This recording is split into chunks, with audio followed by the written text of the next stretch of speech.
Coast to coast, border to border, and around the world, it's time for The Bill Alexander Show. The Bill Alexander Show is a guest-driven program where the topics are diverse and entertaining. Laugh and learn while you listen to one of the best hours of online radio. Now, here's your host, Bill Alexander. Hi, everyone. Yours truly, William Eric Alexander. All my friends call me Bill, and welcome to The Bill Alexander Show.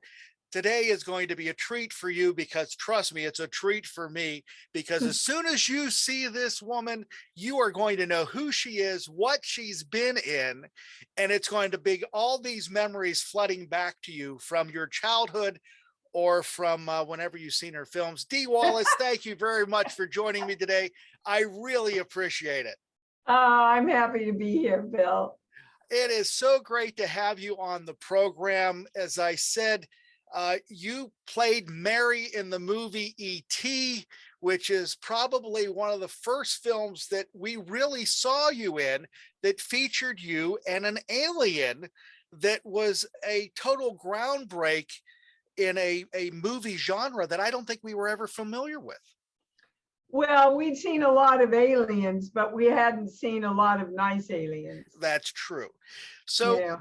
E.T., do you consider that your big break working with Spielberg? Oh, no. I think my big break was probably 10 with Blake Edwards. That's right. I forgot about that. Yeah. And again, for those of you not familiar, that was the movie with Bo Derek in it also, that Yep. A lot of us remember Bo running down the beach. And yes, I bet you do. I think probably most of the guys remember Bo a little more than they remember me. Yes, that's true. I forgot about that. That's right.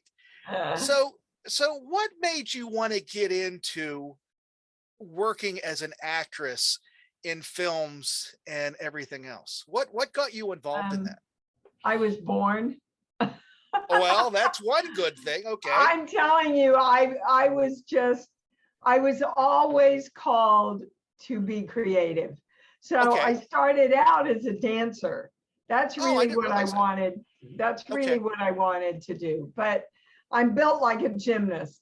So I wasn't probably going to go very far as a ballet dancer, although I did solo with a couple of companies in the Midwest. Okay. In my early days.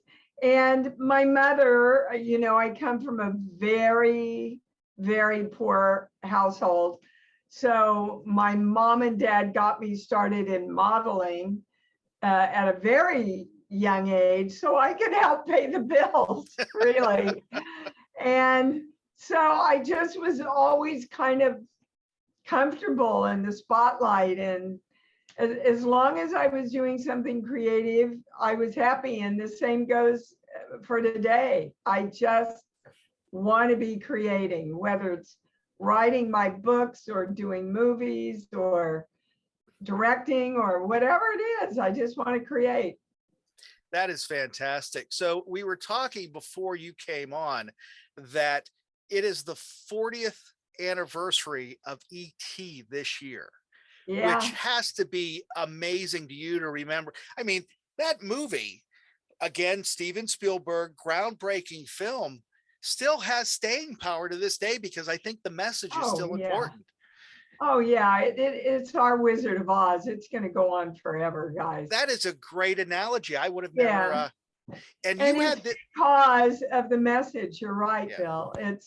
It's a heart message. It reaches into our hearts and reminds us of the truth of what's important, which, boy, do we need to remember these days. Huh? Yeah. And you worked with this very young lady by the name of Drew Barrymore that no one really knew who she was. And look what she has turned into 40 years later. When you worked with her, did you see this? Oh, yeah. This bright light?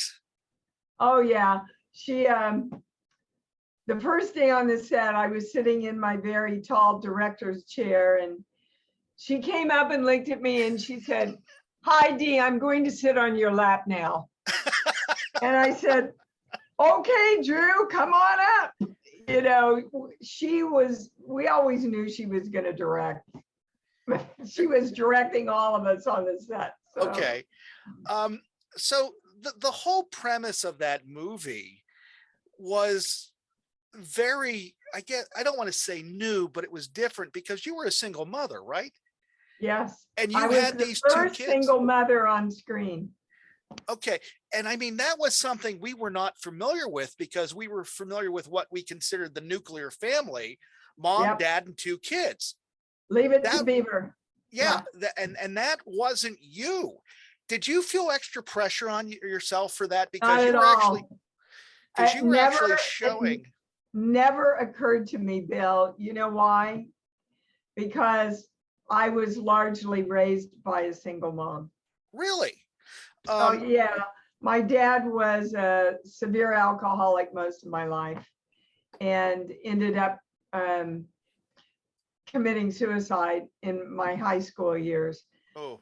But he wasn't able to work. Okay. He couldn't hold a job. So I watched my mother valiantly raise all three of her kids and taught us integrity and love and strength. And so playing Mary for me was a natural. When people see you on the street, is that who they recognize you as being Mary, the mother from E.T.? It depends where I'm at. Okay. At Disneyland, yes. Oh, really? At the conventions, oh my God, you're Donna from Cujo. Okay. You know, or oh, you're Karen from the Howling. So it depends on what demographic you're, circling in at the time. So speaking of those types of things, do you do a lot of those Comic-Cons where you go out and meet the fans of these movies?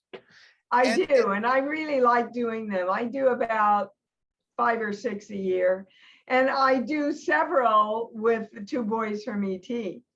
Oh, really? Okay. Yeah. And when you do these, more male than female, more female than male, mixed, that come up to get autographs or get pictures or whatever it may be? Even Really? across the board. And every con that I do, I'll have a 4-year-old at my table and I'll have a 90-year-old at my table.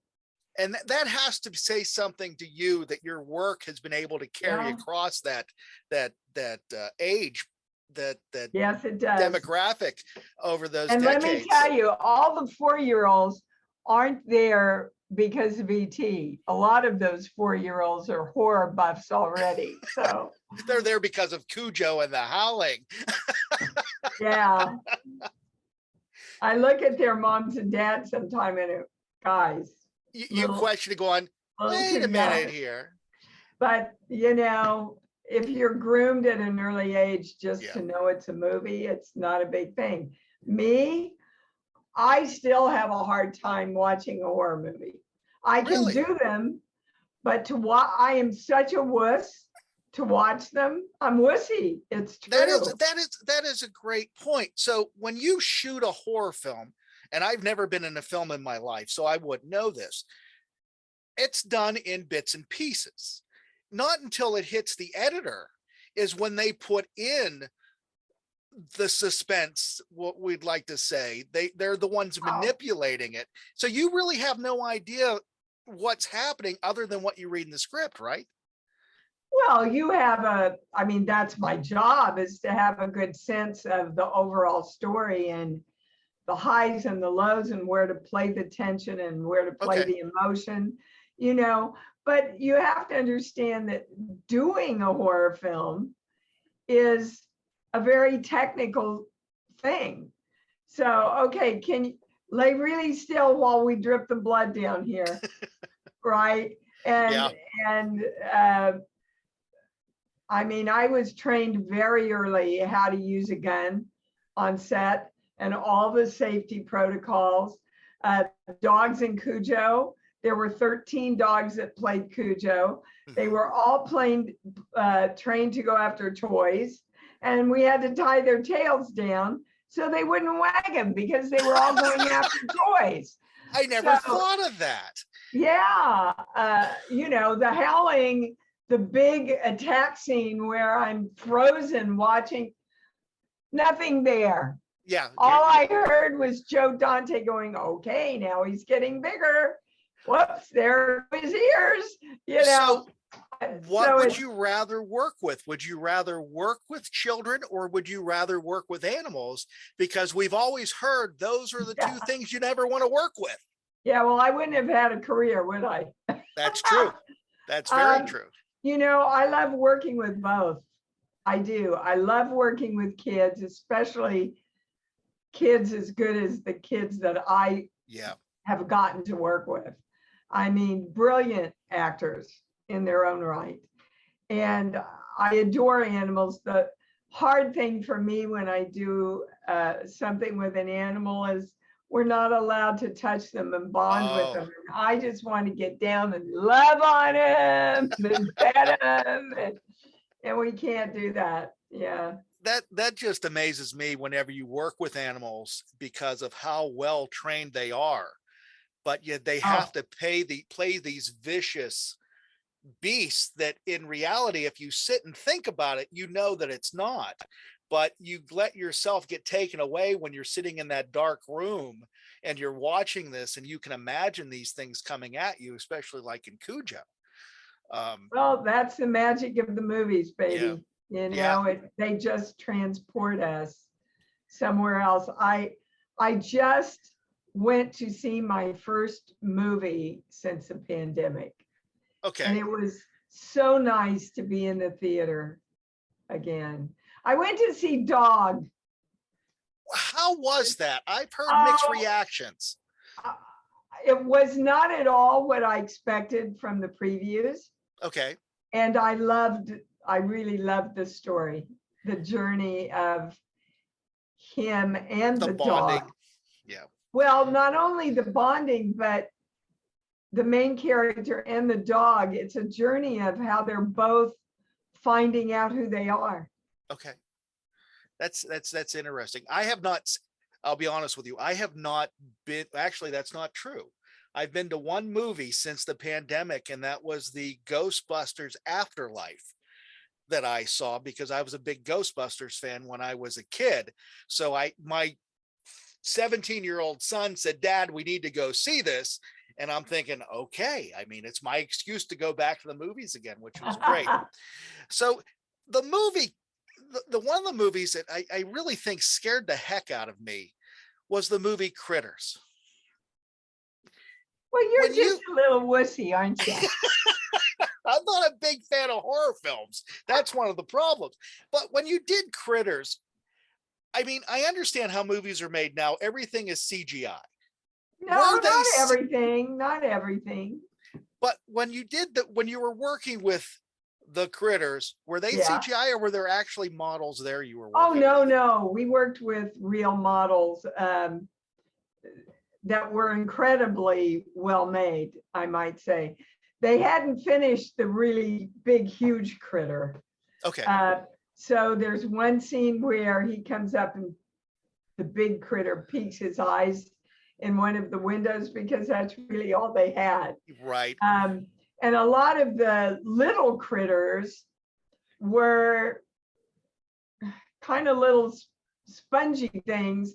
And we would be all in this hysterical, place getting ready to do this big scene. And we'd hear, okay, roll them in. And they'd roll these little critters across the path, right, for us to react to. That's what I mean. When you do them, you're dealing with so many facets that are funny, that are technical, that you just, it's a challenge sometimes to get into the emotion of it. Yeah. With that movie Critters, and I'm trying to go back many years ago, that was one of the films that Siskel and Ebert gave 2 thumbs up to as a horror suspense film, which for they them better give 2 thumbs up to every freaking one of my horror movies. How because can that you was, not give 2 thumbs up to Cujo? oh, Come well, on. hey, I agree with And the you. That was Howling. I mean, come on, give me a break. the Howling. I wasn't able to sleep a few nights after that one. I remember that one very well Well, I too. did my job well then. Yes, you did. You did it very well. So you not only have you done movies, you've also done a lot of TV work. Yep. Which would you rather do? Would you rather do Movies. TV? Really, movie? Movies, Why? hands down. Why? Well, not in the olden days. I loved to, in the olden days, I loved to go from TV to movies to TV to movies, but television has changed a lot in the last few years. The producers or the writers, everything's very sacrosanct. They don't really give you a lot of room to bring in your ideas. Okay. Which is where all the magic happens, you know. And every major director that I have ever worked with, Spielberg, Blake Edwards, Peter Jackson, Lewis, Joe Dante, all of them, the more you brought in, the happier they were. Right. And when things happen in the moment that even surprised you, like I'll give you a great example in the dinner table scene at ET during ET. Yeah. You know, Stephen would whisper little things to the kids, and that would keep them all off balance and in the moment. And I remember like it's yesterday sitting there, and my energy is very, very, very high. And Henry Thomas looks at me and he says, he's in Mexico with Sally. And I felt the tears coming up, and I thought, I can't let my kids see me cry. And I got up and left. And after the scene was over, Stephen came over and said, Dee, why did you get up and leave? And I explained to him what happened to me as Mary. And in that moment, he brought everybody back in. They built a kitchen cabinet with a sink with running water so he could follow me over to the sink and then have me turn around into that big close-up where I said, he hates Mexico. And it all happened like that because of you. Because of Mary. Because Mary could not let her kids see her cry. That is, I would have, unless you would have told me that, I would have never known that. That is something that they give you, at least Spielberg gave you the opportunity to be in the moment. Every great director does that because they know that's, I have stories like that from Blake Edwards. I have stories like that. Peter Jackson, we were in the middle of the scene in The Frighteners, you know, when we were trying to find this scene, and he broke the set, and all of a sudden I went, oh, Peter, I've got it. And he didn't say, well, tell me. He just said, come on back, everybody, hurry up, come back. All right. Roll it, and that's when we got that moment of, I'm in the mood for a little vivisection, right? It just happens. The big, huge close-up that I have in 10, watching Dudley play. Yeah. They had already broken camp and were moving to the next shot. And I was just sitting there as Dee, listening to Dudley play, and he played so beautifully, and I was so overtaken with emotion. And Blake walked by and took one look at me and went, everybody get back here, we've got to do a close-up on Dee. And that's how that got into the film. You have worked with some amazing directors. I have. And not just once, multiple times. And not many people can say that. Do you have a favorite director that you've worked with? or are they all your favorite? There are a lot of my favorites. Okay. Yeah. Because Yeah. that to me is just amazing. And not only that, you've also worked with some pretty amazing actors working not against you, but with you in movies. Is there anybody in particular that you? Well, I adored Dudley Moore. Okay. I just adored him. He was kind. He was so talented. I spent my whole time just trying to keep up with him because he never stuck to the script. You know, he was all, I remember this one scene that we finished, and of course, Blake wrote the script, and he was watching the monitor, and nobody said anything until Blake spoke after the shot. And all of a sudden we heard, well, I don't know who the hell wrote it, but we're going to print it. Because we had just improv all over the place. That's what I was going to ask you. So if you have a script that you're ready to do and you have an actor like Dudley Moore go off script and ad lib, how do you react to them, or do you just play along with them? Me as an actress? You as an actress. Well, you have to play along with him. You don't have a scene if you don't play along with him. And so he would do something, and that would spur me to do something, and which would spur him to do something, you know, and we did stay loosely around the script that was written. But, you know, we knew that Blake trusted us enough that if we got a hit to do something, it was okay. And I feel sorry for some of the younger actors now in TV that don't have that freedom. And I was just going to say, because when you're in that moment, that has to be one of the most creative moments, to be able just to react and not worry about where you're going. That's where the gold is. Yeah. For the editor, for the cinematographer, for the actors, for the director, for the editor. If you don't have any freedom to bring in your own creativity and your own, what I call hits, it's just the magic doesn't happen the same way. Yeah. It just doesn't. On a personal, on my side, my son is a graduate in college. He's graduating in a theater program, and he's in musical theater.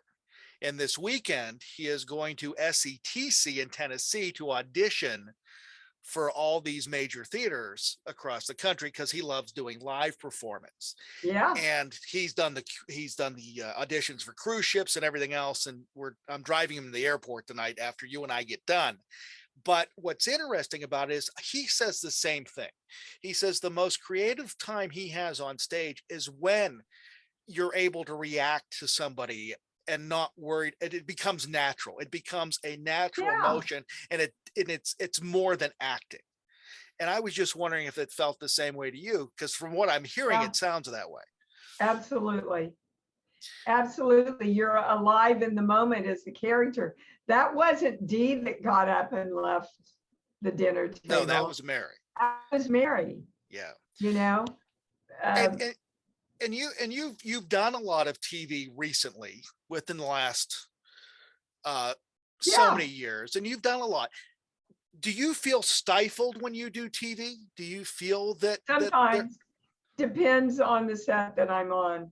But oftentimes, I mean, on a lot of the shows now, the producers sit in their office and watch the filming on monitors and then give the director the notes, and then the director gives them to us. Do you feel that a lot of the creativity is being sucked out of the industry because of that? They're looking more of at a bottom line. I wouldn't use the word sucked out of the industry. I don't think you can ever take the magic out of our industry. But I think, what are the right words? Diminished. Okay. That some of the magic is diminished. the other thing, okay, so let's go to the other end of the spectrum. You've also done soap operas too. Yes. How do you compare soap operas to a TV drama to a movie? Doing the soap opera was the hardest thing I've ever done. And why is that? Because of the intensity of the time. And I mean, you have these humongous amount of lines to learn. And the challenge is that you have to say the same thing 2 or 3 or 4 times in different scenes, that you're saying the same thing, but you're saying it a little bit differently and repeating it. And your brain goes, no, I already said that. Why am I saying this again? Right. And, but I have to say that the producers that I worked with on my soap were very generous in letting me play a little bit. Okay. Now, one of my favorite roles that you did on TV is Governor Catherine Hazelwood on My Name is Earl. My God, I barely remember that. Oh my Lord. Working on that program had to be just, I mean, because I could see a lot of that being ad-libbed in the moment too, because of the people you were working with. So my question is, would you rather do comedy, drama, suspense, horror? What is the one genre that you love to do the most? Because you can do everything from what I've seen. I do everything. I just finished a romantic comedy and then went into a family film. And in the romantic comedy, there was some delicious humor. We just had a great time. But I think my preference for sure is drama or horror. Okay. I'm blessed with a really full emotional life. And I love to play big arcs where I start one place and then go across this huge arc and end up somewhere else. Like The Frighteners, I started as a victim and ended up as a mass murderer, you know? And Cujo, huge arc to play there, huge arc. Almost all the horror that I've done, I just really like to use all the emotions that I am blessed with being able to tap into. That's interesting. Now, again, doing the horror, doing the drama, doing the suspense. If someone came to you and said, Dee, we have a TV idea for you and we want to focus you as the main character, would you do it? Well, that depends on what the script is, what the idea is, who the producers are, what the character stands for. You know, if they just said, you want to do a lead in a film or you want to do a lead in a television show, I'd go, I don't know. What is it? Let me read it. I mean, when they offered me E.T. and Stephen offered it to me, I didn't audition for it. Oh, wow. Okay. I said to my agents, well, wow, that's awesome, but I have to read the script. They went, Dee, it's Steven Spielberg. And I said, exactly. I have to know that I can tap into that character in that story and do my best for Steven Spielberg. If I can't feel her, it's an injustice to me and to him to take the part.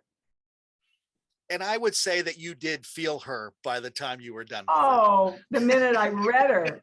Are you kidding? Melissa Madison wrote such an amazing script for us, as we all know, even today. Because, and actually, one of the things it literally shocked me when I saw you, because I'm a big fan of the program, is you were on NCIS. Oh, and yeah. And it was like, wait a minute, I know who that is, but what is she? anyhow, but it was because you when you show up in places we don't expect you, it's interesting because now it's pushing our mindset of what characters you can play. And so far, like I said, you can pretty much play everything. I don't think I've seen you in anything that you haven't been able to do. Well, I don't do queens and royalty really well. Really? I'm more of a gritty kind of girl. So So yeah, put me in taffeta and a crown. And I mean, I suppose I could find that in me, but right. not as easily as I could find a mother defending her kid against a rabid dog. That's good. I like that. So for my audience, they don't know this, but you do, that this interview has actually been postponed multiple times because of your filming. I'm sorry, Bill. That's perfectly fine. Your filming schedule has gotten so busy over the last few months. How many different projects were you working on at the same time? Well, not at the same time, but one after another after another. I would get ready to finish one and I'd get an offer for another one. I mean, I'm a really great creator. I have a whole healing practice that teaches you how to create everything in your life you want. So I think I've done 5 films in a row now that are in post-production.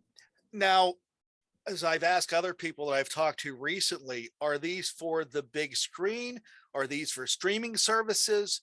What are they? I don't know where they're going to come out, Bill. Oh, okay. I just read the script. If I like the script and I love the part and they pay me well, and I find, through my research, I see that they're creative people and that they're nice people.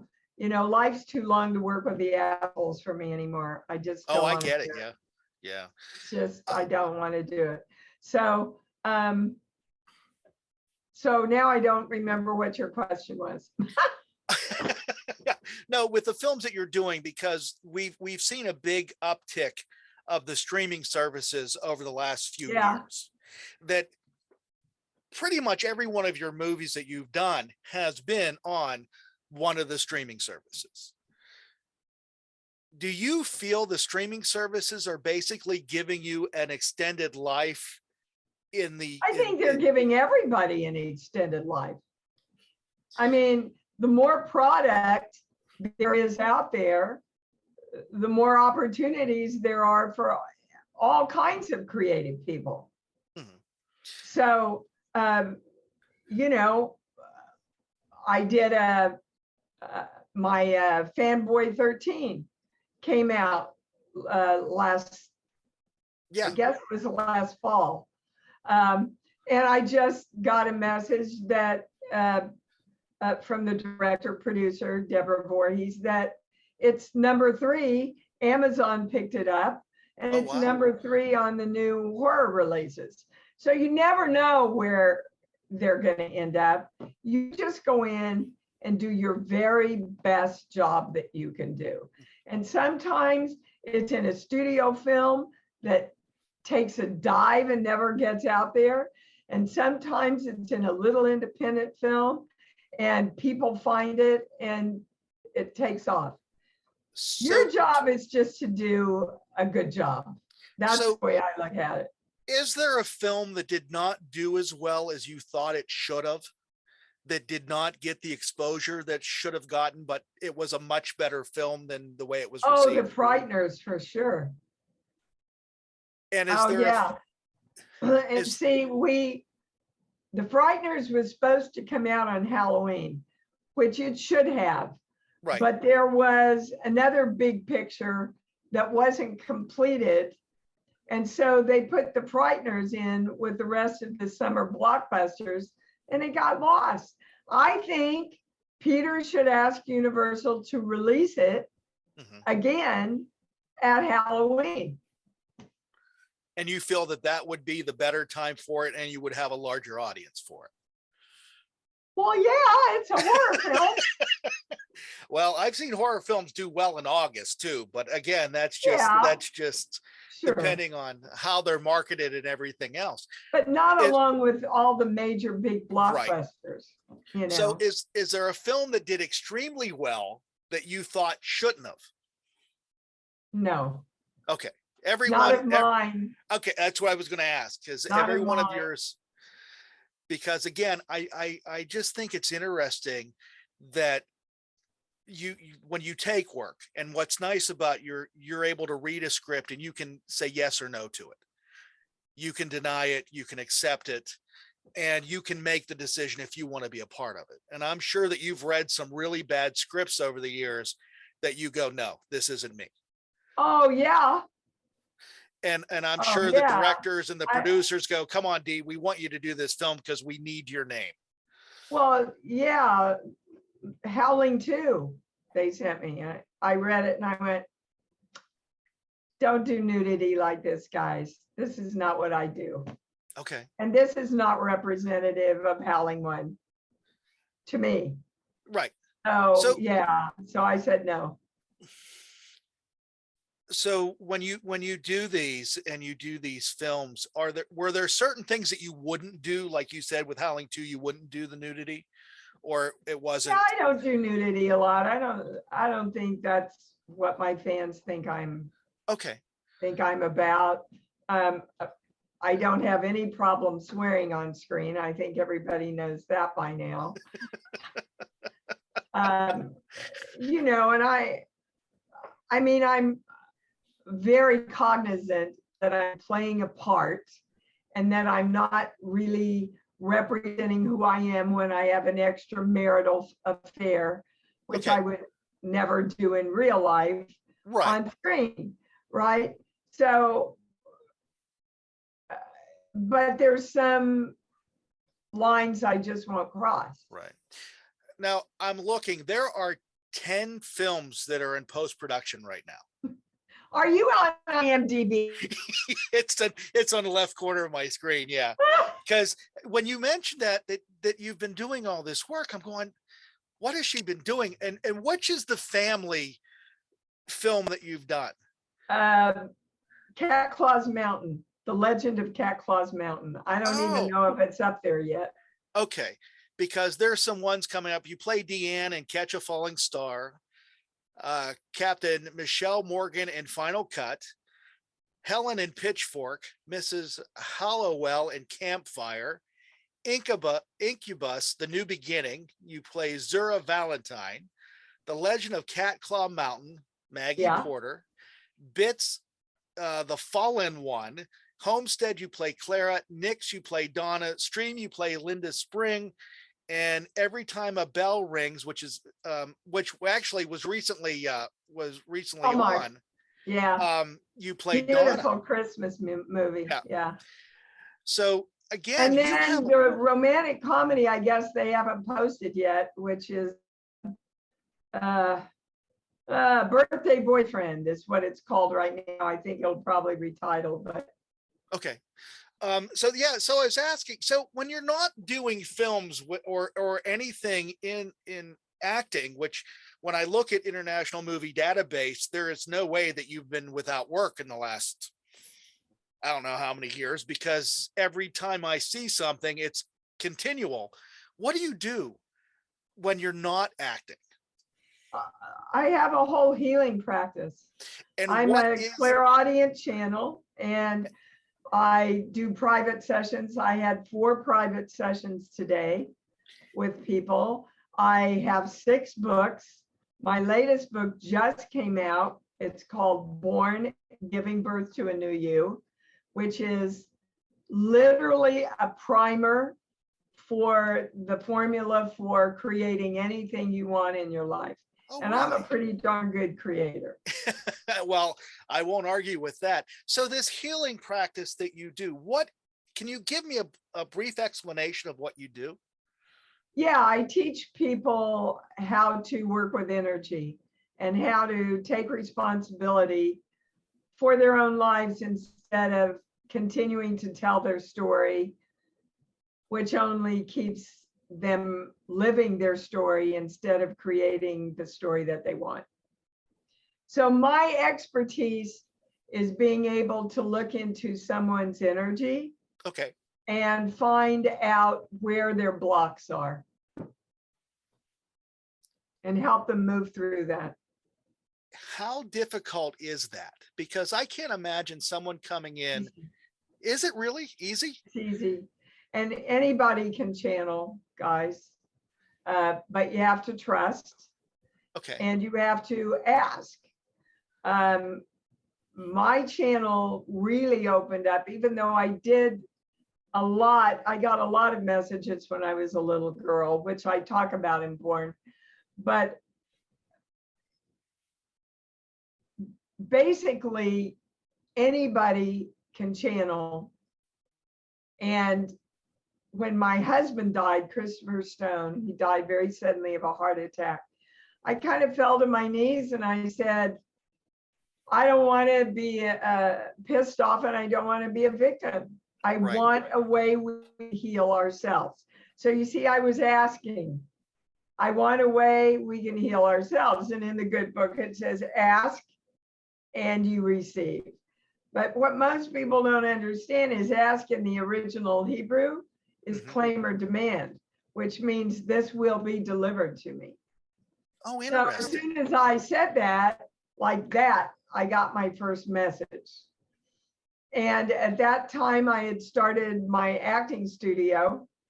And I would go in and start to watch a scene and start getting all these downloads about where all the blocks were and why they couldn't get to the emotion and when it started and what age and with what parent. And, you know, their lives started to change. And then their parents wanted to work with me and then their friends. And now I've got clients all over the world. In a nutshell, that's it. I mean, again, with what you're doing in the film and TV and with what you're doing here, how do you have free time? Because it seems like you're constantly moving, which maybe that's what you want to do, but you just keep. I do. I like to be creating, like we started at, but I also am very aware that you have to create a balance in your life. So, you know, I get up 7:30, 8 o'clock. I start work at 9. I have breaks during the day, little breaks during the day. And other than you, Bill, I never work past 6 o'clock. I feel honored. I don't know how I was able to do that, but thank you very much for taking this time to be able to do it, because I feel special now. You should be honored, because I have a pretty strict rule that 6 o'clock, it's time with my guy. We have dinner together. I have my glass of wine. and we watch our favorite shows. Well, Dee, I'm just blown away. I really am, because just listening to you talk such a positive attitude and doing everything that you're doing is just amazing to me, because I would feel that you would get to a point where you would want to retire. And I don't hear that from you. I'm sorry, what? What does that word mean? And I don't hear that Creative from you. People don't retire. I know because that. We're not working. Yeah. We're living what we love. So it's not like, oh, let me go to work until I don't have to anymore. Thank God I don't. No. Actors go, when can I go to work? When's my next job? What can I do? Where can I act? Right? So no, retire.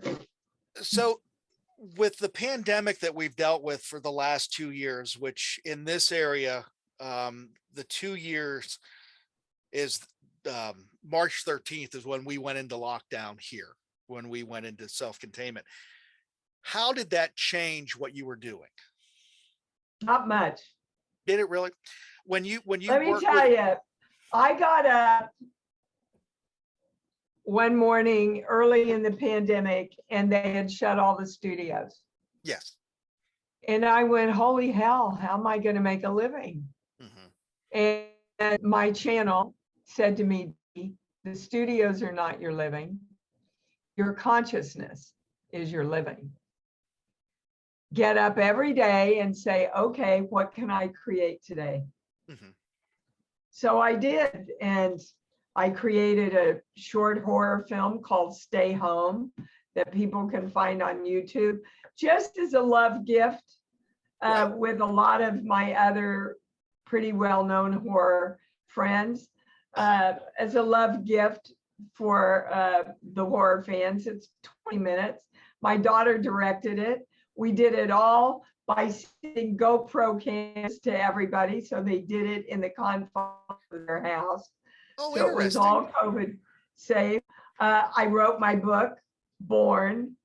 I actually, one of my last chapters in Born, the channel said, go back and list everything you created in this last year of the pandemic. Bill, I couldn't believe it. I could not believe. And some of the things I created came to me and I didn't even know they were out there. I don't know if you saw the little clip of Cujo Yes. in Ghostbusters. Yes, I did. Well, 2 months into the pandemic, my agent called me. He said, you know, Dee, I never told you because it never went any further. They called and they wanted to use the clip. I gave them a price. They said, no way. Yeah. Well, they just called back and said, okay, the check's We'll on the way. Right. Now, that's what happens when you're in alignment and peace with loving everything you do. It will find you, guys. It will find it, and that's what they call miracles. But it really is self-creation. Right. Yeah, I could talk about it all day. It's so exciting to me to. Well, it sounds like it is because I've talked to other people this way too, but you're the first one that has explained it to me in a creative aspect that you're Well, creating your story. You're the one. we're creating the world. Right. Whatever our consciousness sees, literally is that what the form that the energy takes. Mhm. So I would like to suggest to everybody around the war in Ukraine and Russia, Mhm. focus only on peace, focus only on love, focus only on calm, Mhm. because the more you focus on the drama, the more you create it. And that's brain science. Brain science will tell you whatever you focus on, you create more of. That makes a lot of sense because when you So, focus on stress, you're making more stress. I get it. absolutely.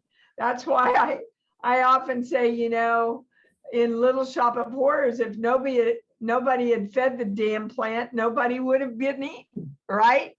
You're exactly right. And A good analogy. and this has nothing to do with anything else. But my daughter, who is 14, her high school is doing Little Shop of Horrors this spring, and she's in it. So, I mean, you just brought this interview in a total full circle here. So I appreciate that. Awesome. Well, I am a channel, you know. But Dee, thank you very much. This was a total pleasure to be able to talk to you. And thank you for working and talking with me after 6 o'clock your time, because again, You're welcome. I feel honored. I feel very very special because you were able to take this time and talk to me today. Oh, you are special. And the more, you know, all of us can claim how special and amazing we are, the more the world becomes an amazing place. Well, Dee, thank you very much. You enjoy that wine. I'm we'll gonna, talk to you next baby. time. I'm gonna. Thank you, Bill. Thank Bye, you. everybody. Bye-bye. A big thank you goes out to Dee Wallace for joining me. I really appreciate it. I had a great time talking about her film career, her TV career, and also what she does when she's not working in film and NTV. Guys, thank you very much for watching us. I really appreciate it. And we'll talk to you next time here on The Bill Alexander Show. Thank you for listening to The Bill Alexander Show. The Bill Alexander Show is a $1 Million Baby production. For more information, go to thebillalexandershow.com.